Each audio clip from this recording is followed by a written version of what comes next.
2 Samuel 24. Again the anger of the Lord burned against Israel, and he incited David against them, saying, Go and take a census of Israel and Judah. So the king said to Joab and the army commanders with him, Go throughout the tribes of Israel from Dan to Beersheba and enroll the fighting men, so that I may know how many there are. But Joab replied to the king, May the Lord your God multiply the troops 100 times over, and may the eyes of my lord the king see it.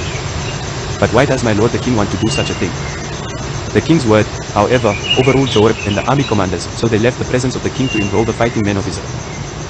After crossing the Jordan, they camped near Aroer, south of the town in the gorge, and then went through Gad and on to Jazer. They went to Gilead and the region of Totham Hodshi, and on to Dan John and around toward Sidon.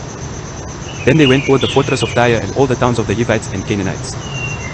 Finally, they went on to Beersheba in the Negev of Judah.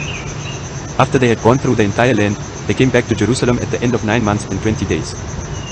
Joab reported the number of the fighting men to the king. In Israel there were 800,000 able-bodied men who could handle a sword, and in Judah 500,000. David was conscience-stricken after he had counted the fighting men, and he said to the Lord, I have sinned greatly in what I have done. Now, Lord, I beg you, take away the guilt of your servant. I have done a very foolish thing.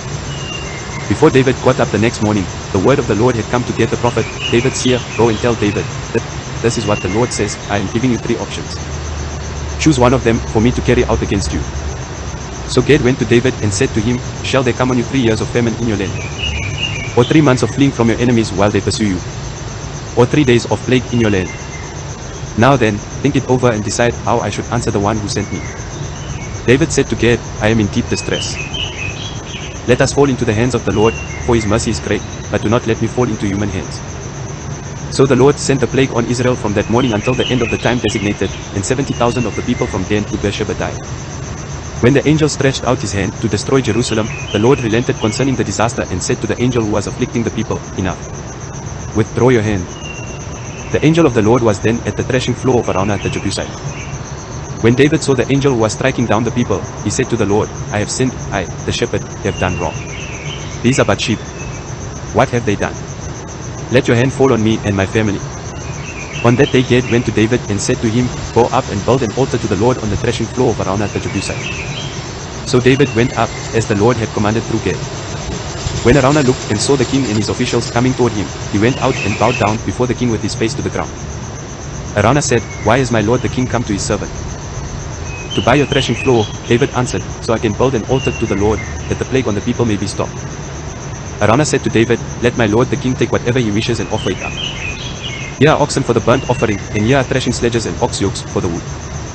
Your majesty, Araunah gives all this to the king. Araunah also said to him, May the Lord your God accept you. But the king replied to Araunah, No, I insist on paying you for it.